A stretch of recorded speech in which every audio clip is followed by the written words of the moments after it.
안녕하세요. 오늘도 사연살롱을 찾아주셔서 감사합니다. 올해로 30대 후반이 된 저는 작은 꽃집을 운영하고 있어요. 졸업식이나 어버이날 같은 특별한 날을 제외하면 꽃 선물을 주고받는 일이 무척이나 드물어진 요즘 시절에 꽃집을 경영한다는 건 말처럼 쉬운 일이 아니에요. 특히나 저희 가게처럼 영세한 규모의 꽃집 같은 경우에는 훨씬 어렵기도 하죠.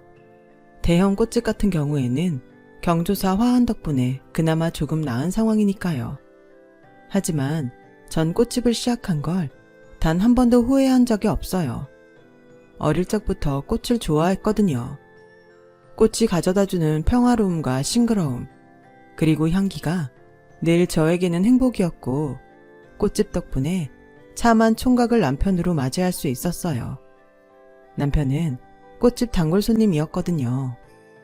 비록 금전적으로 풍족한 삶은 아닐지언정 제철 맞은 꽃들처럼 싱그러운 행복이 가득했던 제 생애에도 우여곡절은 있었어요. 시모 때문이었죠.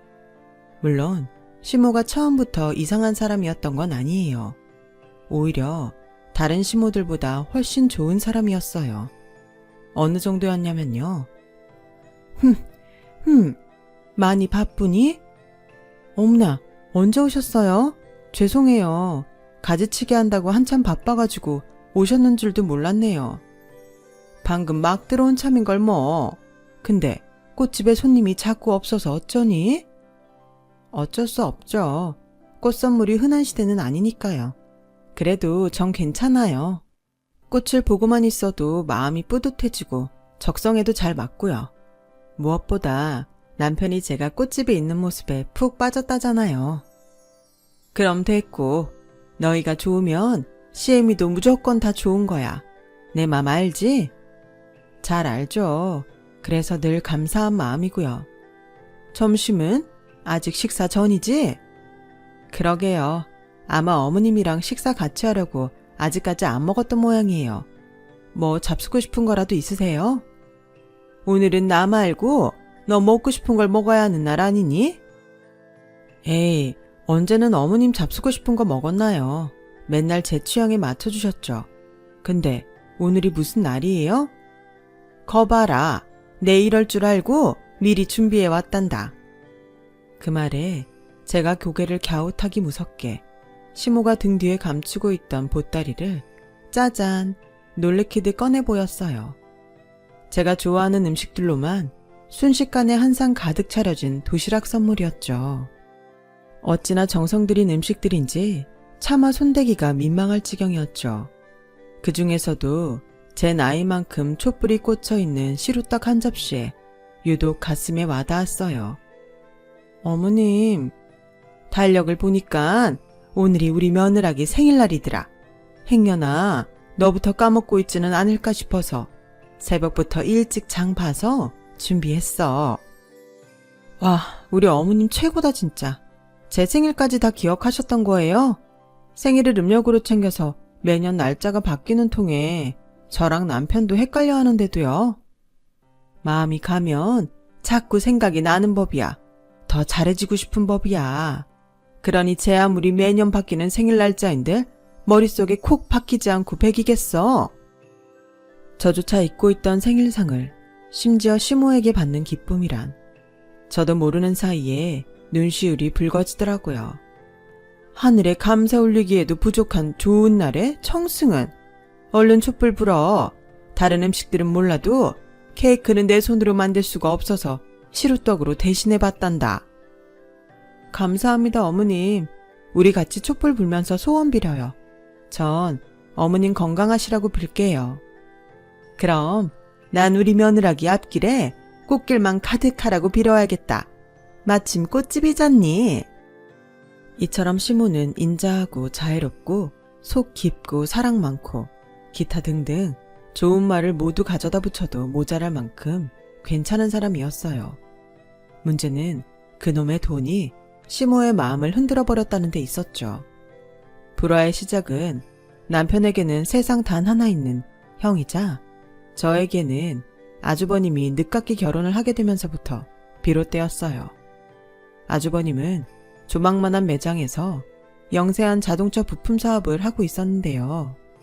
언제 망할지 위태롭기만 하던 그 사업이 이대로 망하느니 뭐라도 해보자 라는 심정으로 개척했던 인터넷 쪽 판로가 천운을 맞아 길이 확 트이면서 제법 사업가 소리 들을 만큼 성장했어요. 덕분에 아주버님은 큰 부잣집의 딸을 만나 늦은 결혼을 하게 되었던 거고요.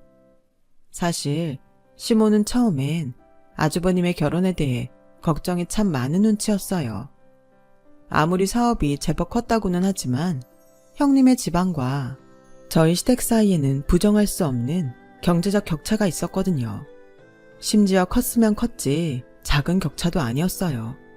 그런 시모의 걱정을 단번에 날려버리고 마음마저 빼앗아버린 건 아이러니하게도 돈이었어요. 얘 며느라, 이래 봬도 내가 세상을 허투루 산 건 아닌 모양이더구나. 무슨 좋은 일이라도 있으셨어요? 뭐니 해도 농사 중에 제일은 자식 농사라고 하지 않든. 그럼요. 아무래도 내가 그 자식 농사를 아주 크게 성공했지 싶어. 요즘 시댁 전세 만기 때문에 내 걱정이 이만저만 아니었던 건 알지? 집주인이 전세금을 올려달라는데 그 돈은 도무지 맞춰줄 수가 없고 다른 집을 알아보자니 전세금이 워낙에 많이 올라가지고서는. 어떻게 모르겠어요. 그래서 저도 여기저기 부동산 알아보고 다니는 중이잖아요. 어머님 걱정에 하도 잠이 안 와가지고요. 그럴 필요 없게 되었어. 네 형님이 글쎄 전세금을 보태주겠다잖니? 그 돈이면 지긋지긋한 반지하 말고 햇볕 잘 드는 집으로다가 이사도 갈 수 있겠더라 얘. 와, 축하드려요 어머님. 매년 장마철마다 하수관 역류해서 고생 많으셨는데 이젠 그럴 일 없겠네요. 어디 그것뿐이겠니? 신혼집으로다가 60평 아파트를 미리 계약해두었대. 이제 나나 우리 큰아들이나 고생은 다 끝났다고 봐야지. 잘 됐네요 진짜. 진심으로다가요. 꽃길은 제가 아니라 어머님이 먼저 걸으시겠는걸요? 무렴. 그래서 말인데 아가. 알지? 결혼을 늦게 했다 손 쳐도 손윗사람은 손윗사람이고 형님은 형님인 법이야. 깍듯하게 잘 모셔야 한다. 그때 전 시모의 그 말을 형님 동서 사이에 우애 깊게 잘 지내야 한다는 소리로만 받아들였어요. 그게 상식적인 상황일 테니까요. 하지만 전 오래지 않아 깨닫고야 말았어요. 형님이 들고 온 돈다발에 홀려버린 시모의 마음속에 가난한 며느리인 저와의 차별이 싹트기 시작했다는 것을요. 차별을 처음 느끼게 된 날은 아주버님과 형님의 결혼식을 1시간여 앞둔 바로 그날이었어요. 예식장에 도착하기 무섭게 시모가 저희 부부를 뒷골목으로 불러내더라고요. 그래놓고는 얼떨결에 끌려나온 저희 부부에게 한다는 말이 참 가관이었죠. 너희는 결혼식에 참석하지 않는 것이 좋겠다. 그게 도와주는 길이야. 네? 정 일손을 거들고 싶거들랑 형님네 신혼집 가서 걸레질도 좀 해두고 환기도 좀 시켜두고 하든가. 아파트가 신축이라서 우리 귀한 큰며느리 새집 증후군이라도 걸릴까 걱정되니까는. 그게 무슨 말씀이세요? 결혼식도 참석하지 못하게 막는 것도 모자라서 청소까지 하라고요? 혹시라도 신혼집 청소하다가 저쪽 집안 식구들이라도 방문하면 청소업체에서 나왔다고 해. 어머님, 사돈네들이랑 하객들 수준 못 봤니? 하나같이 한 자리씩 떡하고 꿰찬 귀한 양반들 투성이야. 차려입고 온 행색만 봐도 그래. 명품 정장들 사이에 어디 시장표 싸구려를 들이밀기는. 그래놓고 내가 동서입네 시동생입네 하고 앉아있을 작정이니? 시엠이 쪽팔리게? 쪽팔려요? 저 며느리예요. 이 사람은 어머님 막내 아들이고요. 근데 쪽팔리다뇨. 그게 지금 부모 입에서 나올 말인가요? 네 아주버님 체면 생각도 해야지. 너희는 엄연히 하류층이고 아주버님이랑 형님은 상류층이야.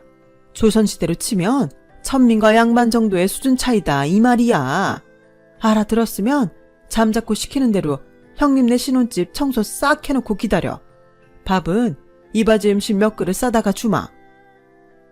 너무 기가 막힌 저희 부부가 차마 아무런 대꾸도 못하는 사이 시모가 제 손에 들려있던 꽃다발을 빼앗아 짓밟았어요.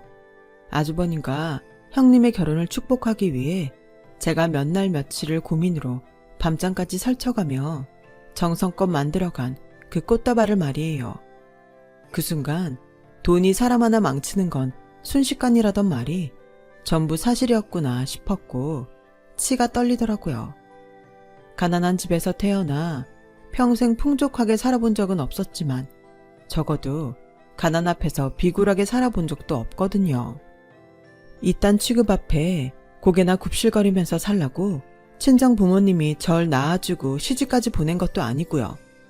시모 보란듯이 결혼식에 참석했어요. 본식 전에 손님들 맞이하는 일부터 패배까지 모두 참석해서 제가 손아래 동서이고 이 사람이 시동생 되는 사람입니다.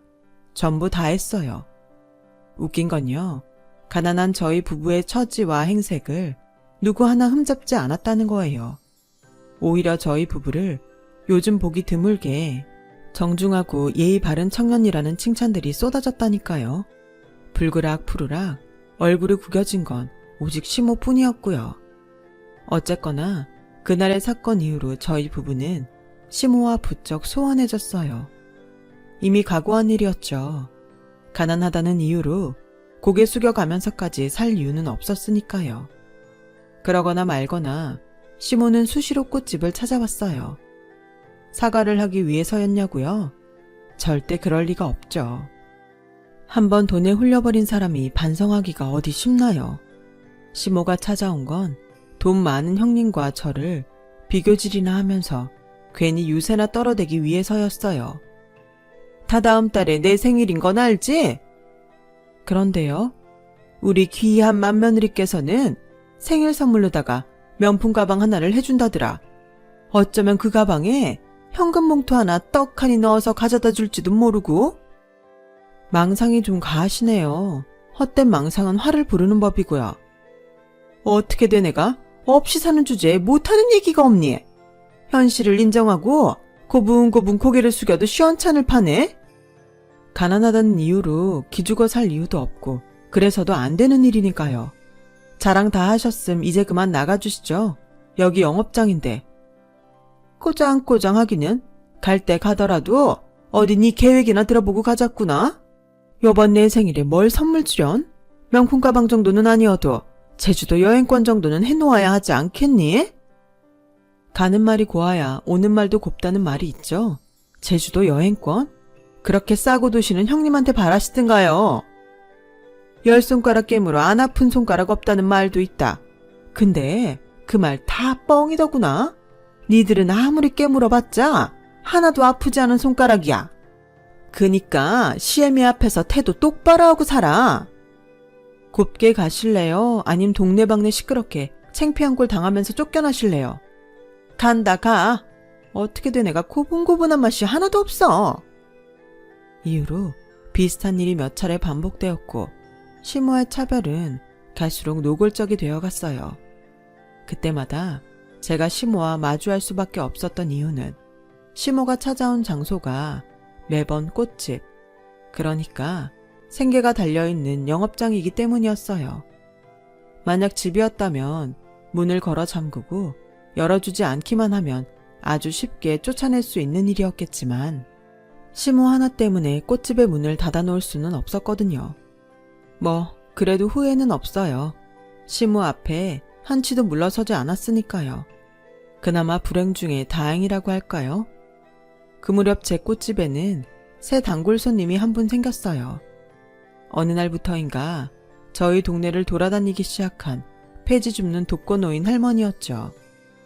전 리어카를 힘겹게 끄는 할머니의 모습에서 어릴 적 행상을 다니며 번 돈으로 제게 용돈을 쥐어주셨던 친할머니가 떠올랐어요. 그래서 뭐라도 하나 해드리고 싶은데 아무리 생각해봐도 뾰족한 무언가가 떠오르질 않지 뭐예요.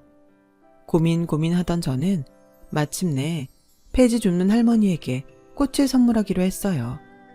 잠깐 용돈을 쥐어드릴까 하는 생각도 해봤었는데요. 그건 아무래도 할머니를 욕보이는 일밖에는 안 되겠더라고요.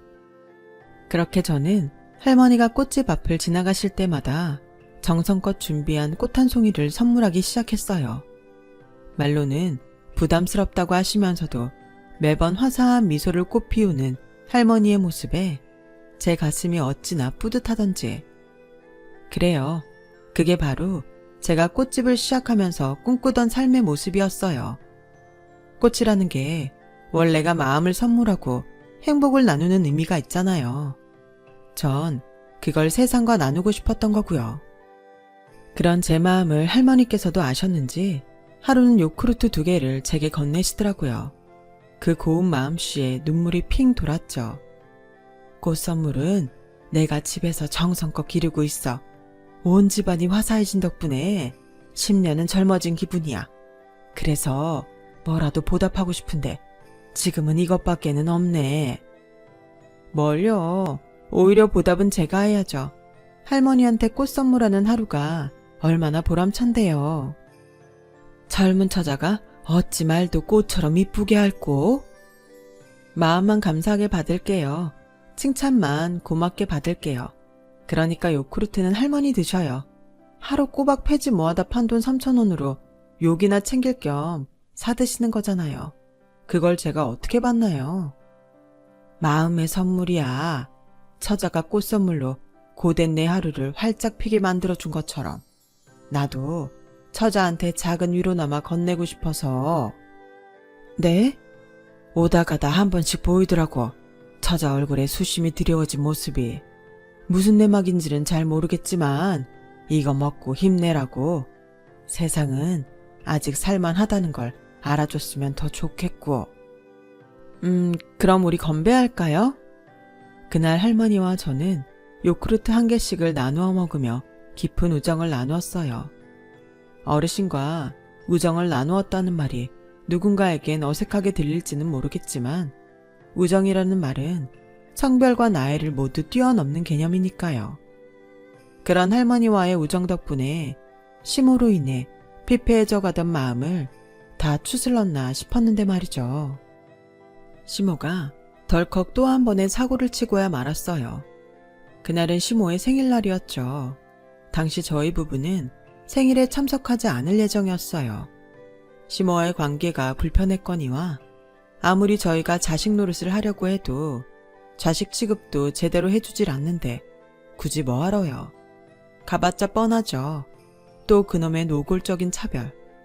하지만 형님이 며칠을 전화도 걸고 때로는 꽃집도 찾아와 가면서 간곡히 부탁을 하더라고요. 결혼 후 처음 맞이하는 집안 행사는 꼭 양가의 식구들을 모두 모셔놓고 치르고 싶다면서요. 그제야 곰곰이 다시 돌아본 형님은 참 좋은 분이더라고요. 결혼식 날에도 그렇고 이후로 저희를 마주할 때도 그렇고 참 올바른 부자 느낌이랄까요. 있는 티 한 번을 내지 않으면서도 저희 부부를 꼬박꼬박 존중해 주었으니까요. 그래요. 사실 차별과 잘못은 시모 혼자서 다 했을 뿐이었죠. 그래서 저희 부부는 시모의 생신에 참석하기로 했어요. 이유는 오직 단 하나. 아무 잘못 없고 저희에게 참 잘해주었던 형님의 체면을 살려주기 위해서. 그런데 이놈의 시모가 생일 장소가 고급 일식집에서 시댁으로 바뀌었다며 시댁으로 오라고 하더라고요. 마침 형님은 운전 중이라 통화가 어려운 상황이었고 결국 저희는 긴가민가 하는 마음을 품은 채로 시댁으로 향했어요. 아니나 다를까 시모 혼자 외출 준비를 마친 채로 저희를 기다리고 있더라고요. 이게 무슨 상황인가요? 설명을 좀 해보시죠. 벌써 눈치 빤하게 채고 있으면서 굳이 뭘 묻고 그러니? 니들은 여기 꼼짝 말고 집이나 지키고 있어. 하다 이제는 별꼴을 다 보이시네요. 내가 괜히 이래? 결혼식 참석하지 말라고 그렇게 단단히 타일렀는데도 고개 빳빳이 쳐들고 돌아다니기나 하고 말이야. 네 행실이 반듯했으면 나도 이렇게까지 할 이유는 없었어 이거사. 그래서 어떻게 되었던가요? 참 예절 바른 부부라고 칭찬받았어요. 하객들 중 누구 하나 저희의 행색이나 먹고 사는 사정 같은 건 개의치 않았다고요. 너 자꾸 말대꾸 할래? 왜요? 가난하면 입도 없을까 봐서요? 좋은 신혼집도 없이 시댁 전세금도 한 푼 못 보태주고 시집 온 며느리는 생각도 없고 말도 할 줄 모를까 봐서요. 천만에요. 저도 할 말은 하고 살아야겠네요. 우리 큰며느리처럼 값비싼 생일 선물이라도 떡하니 안겨주고 목소리를 높이던가. 착각하지 말아요. 어머님 생일 축하하자고 참석하는 거 아니고 양가 식구들 다 초대한 형님 체면 살려주고 싶어서 참석하려는 거니까. 이것이 기어이? 격분한 시모는 냉장고에서 반창통들을 꺼내 바닥에 던지며 외쳤어요. 오냐 그래. 이게 내 생일밥이다. 정 그렇게 얻어먹고 싶거들랑 핥아 먹든 주워 먹든 니들 수준에 맞게 행동하든가. 아님 개처럼 얌전히 집이나 지키고 있던가. 왜? 싫으니? 겨우 이깟 일로 자존심이 상하더냐? 그러게 왜 오르지도 못할 나무를 넘보기를. 진짜 안 될 사람이네요. 뭐야? 겨우 돈 때문에 자식 며느리를 개 취급을 해요? 이게 지금 제정신으로 할 수 있는 짓인가요? 그러는 너희는 자고로 개들도 지 주제는 아는 법이야. 주인 앞에서는 짖지도 않는 법이라고. 하나만 묻죠. 우리가 개면 부모인 당신도 개인가? 야! 말 같지도 않은 소리 집어치우라는 뜻이에요. 명품 집안이랑 어울리면 당신도 명품 되는 줄 알아? 그때 시모가 제 얼굴에 반찬통 하나를 집어 던졌어요. 하지만 어림없는 일이었죠. 전 아주 가뿐하게 피했고 그 바람에 현관을 향해 붕 날아간 반찬통이 시모가 애지중지 아끼던 명품 구두를 엉망으로 만들어버리고야 말았으니까요. 형님이 결혼할 적 예단으로 시모에게 마련해준 명품 구두 말이에요. 시모는 처참한 몰골이 된 명품 구두를 보며 아연 실색했고 저와 남편은 기다렸다는 듯이 의절의 말을 날렸어요. 자식 개 취급하는 엄마? 그런 엄마 나도 필요 없어. 우리는 그냥 돈이 넉넉하지 않은 것뿐이지만 마음부터 병들어버린 엄마는 구제불능이라고. 너 이것들이 끝까지? 마지막으로 한마디만 더 덧붙이죠. 명품 사돈에 명품 맏며느리 있어봤자 당신은 명품이 될 수가 없어. 왜? 사람부터가 싸구려니까. 저희 부부는 통쾌하게 돌아섰고 이후로 한 1년쯤 시댁과 연락 없이 지냈어요. 의절한 시모한테는 당연한 일이었지만 저희 부부에게 참 잘했던 형님한테는 다소 미안한 일이었죠. 애써 초대해준 자리에 갑작스레 불참하게 된 것도 그렇고 긴 시간 연락도 없는 일도 그랬고요. 하지만 저희 부부로서는 어쩔 수 없는 일이었어요. 통쾌하게 돌아섰다지만 시모와의 사건은 부정할 수 없는 상처로 남았기에 그 기억들로부터 벗어나는 일이 급선무였거든요. 그런 제 곁에는 다행스럽게도 폐지 줍는 그 할머니가 있었어요. 저와 할머니 사이에 꽃과 요구르트를 주고받는 우정은 하루하루 깊어갔고 그러다 문득 이런 생각이 들더라고요. 할머니처럼 좋은 분이 우리 시어머니였으면 세상이 얼마나 행복하기만 했을까? 그 안타까움이 오죽 사무쳤던지 저도 모르는 사이에 할머니에게 시모와의 모든 사연을 고백하고 있더라고요. 할머니는 제 말을 끝까지 다 들어주신 뒤에야 입을 열었어요. 사람 사는 일이 원래가 험하다지만은 처자가 마음고생 많았겠네 그려. 그래도 다행이네요. 하늘 아래 남편 말고 제 마음을 알아주는 사람이 하나 더 있어서요. 얘기 잘했어. 속상한 일은 마음 맞는 사람한테 털어놓으면 조금이라도 위안이 되는 법이지. 아무래도 그렇겠죠? 그렇고 말고 얘기 나온 김에 내가 좋은 친구 하나 소개시켜줄까? 친구요? 독거노인센터 매년 후원금도 보내고 매주 직접 자원봉사도 나오는 새댁인데 사람 괜찮아. 마침 처자랑은 연배도 비슷한 데다가 무엇보다 얼핏 영 다른 것 같으면서도 알고 보면 비슷한 고민을 겪고 있으니까 서로 마음의 위안이 되어줄 수 있을 거야. 우리가 그랬던 것처럼. 다른 것 같으면서도 비슷한 고민이요? 일단 만나보면 알 거야. 할머니는 저를 이끌고 독거노인센터로 향했어요. 할머니가 소개시켜준다던 자원봉사자를 마주한 저는 순간 얼어붙고야 말았고요. 그 사람은 형님이었거든요.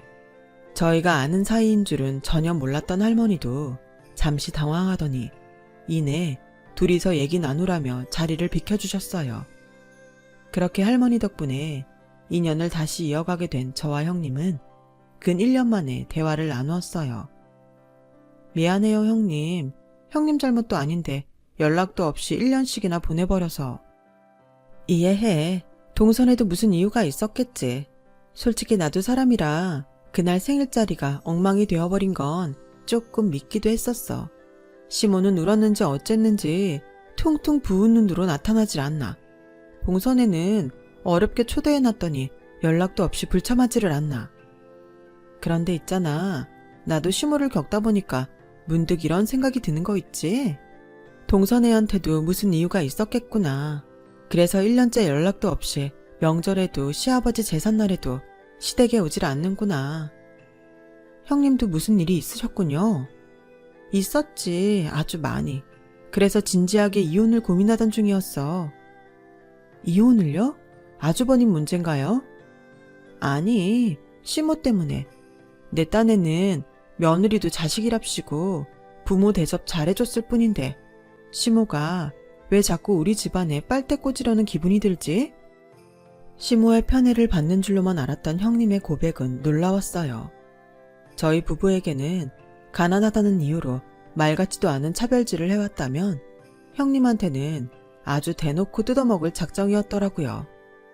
요새는 외제차를 타고 다녀도 사람들이 손가락질하지 않는 세상이라는 둥. 명색이 시어머니라는 사람이 허름한 옷 입고 다니면 사람들이 부잣집 사돈 흉보지 않겠냐는 둥.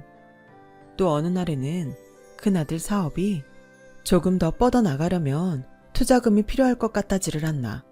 입만 열면 이거 해달라 저거 해달라.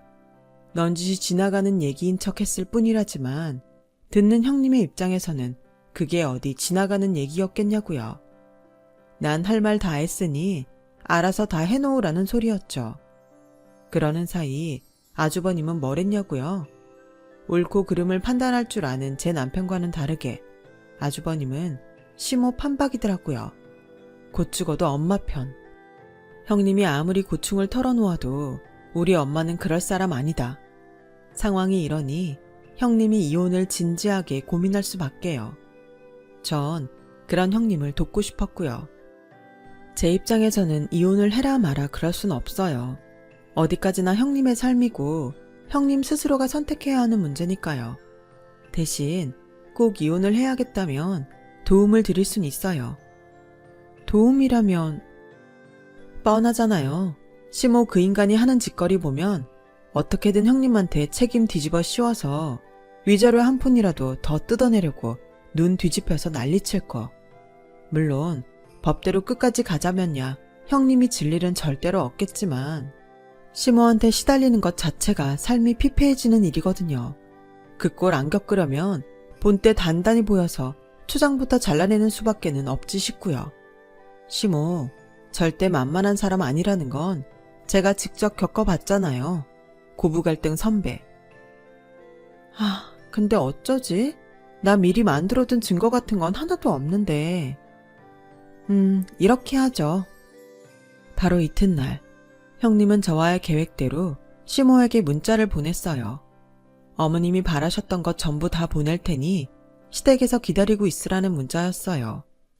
잠시 후 미소 가득한 얼굴로 거실을 서성이던 시모가 마주한 건 줄줄이 선물 박스 등을 대동하고 나타난 저였죠. 네가 어쩐 일이라디? 선물 보낸다던 마지는 어디 가고? 형님은 중요한 일이 있어서요. 그래? 어쨌든 네 뒤에 있는 박스들 그거 전부 다 내 선물 맞지? 아무래도 그런 모양이죠. 어머님이 형님한테 바라셨던 것들이라고 했으니까요. 알겠으니 그만 돌아가 보거라. 고맙다는 인사는 마지한테 내 직접 전할 테니. 그럴 순 없죠.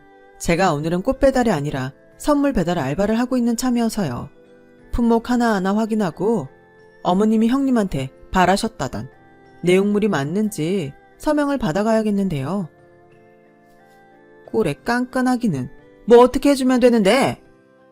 먼저 이거요. 구두박스. 어머님이 그렇게 입만 열었다 하면 노래를 불러댔다던 샤넬 구두. 박스를 건네며 서명을 받은 저는 시모가 미처 내용문을 확인도 하기 전에 다음 선물을 건네고 또 서명을 받기를 반복했어요. 각종 명품들의 귀금속. 지금 생각해봐도 참 탐욕스럽게 짝이 없었죠. 아무튼 그러는 사이 시모의 곁에는 뜯지도 못한 선물 박스들이 한가득 쌓였고 모든 박스들을 건넨 저는 마지막 선물을 건네며 말했어요. 마지막으로 이거 서류 봉투는요. 어머님이 해놓으라고 하셨던 외제차 등록증하고 아주버님 사업 투자금 관련 서류요. 똑같이 서명하시고 가져가세요.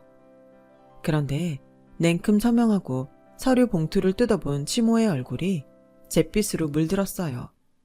외제차 등록증과 사업 투자 관련 서류가 아니라 형님이 보낸 이혼 서류였거든요. 그제서야 무언가 단단히 잘못되었음을 깨달은 시모는 선물 박스들을 마구 찢어 발기기 시작했어요. 그 결과는 시모 입장에서야 무척이나 참혹했죠. 박스들마다 선물은 고사하고 선물의 무게만큼 딱 맞추어 채워놓은 모래주머니랑 벽돌들만 가득했거든요. 너 이게 무슨 짓이니? 하다 이제는 차만 맞이까지 꼬드겨서 시애미를 가지고 놀아. 이혼 서류 보셨으면 아시잖아요. 전부 형님이 보냈다는 거. 이혼까지 포함해서 다 네가 부추긴 거겠지. 뭘 부추겨요. 당신이 빈대 부츠러 든다는 거 형님이 누구보다 제일 잘 알고 있던데. 그러게 알아서 잘 모실 때 고운 마음에서 그쳤어야죠. 생사람 잡지 마. 난 마지한테 먼저 바란 적 없다. 하늘에 맹세코 떳떳해. 이제 와서 내숭은 제 앞에서까지 그 답답한 가면을 꼭 쓰고 있어야겠어요. 당신 추악한 모습을 내가 다 아는데. 그래 이거사. 이래봬도 내가 시어머니인데 이깟 것들 좀 바래끼로 쏘니 누가 욕이라도 한다든? 세상 그렇게 만만한 줄 알아? 심하네요. 참 좋은 분이셨는데 어쩌다 여기까지 망가져버린 건지. 네가 가난의 서름을 알아? 좋은 며느리감 두고 니처럼 부모 처지가 부끄러워서 결혼 허락을 망설이는 기분을 알기나 해? 가난이 뭔지는 잘 알죠. 친정이나 이 집이나 고만고만하게 사는 처지라. 근데 이것도 알아요. 아무리 가난한 사람이더라도 정신머리 제대로 박혔으면 며느리랑 사돈 뜯어먹은 덕으로 팔자 고칠 생각은 안 한다는 거. 사돈 덕으로 팔자 좀 고치면 어때서? 나라고 평생 가난쟁이로 살라는 법 있어? 어차피 사돈 내야 돈이 썩어나는 집인데 나한테 좀 쓴다고 해서 꽉 찬 곳간이 비기라도 한다더냐? 내가 얘기했죠. 명품 사돈에 명품 며느리 있어봤자 뭘 하겠냐고요. 그래봤자 사람이 싸구려인데. 뭐? 싸구려? 싸구려? 오냐? 두고 보자. 까짓거 큰아들 이혼시키는 한이 있더라도 내가 위자료는 단단히 뜯어먹어 주마. 그 돈으로 큰아들 사업 제대로 키워내서 떵떵거리는 모습으로 니들 앞에 꼭 다시 나타날 거야.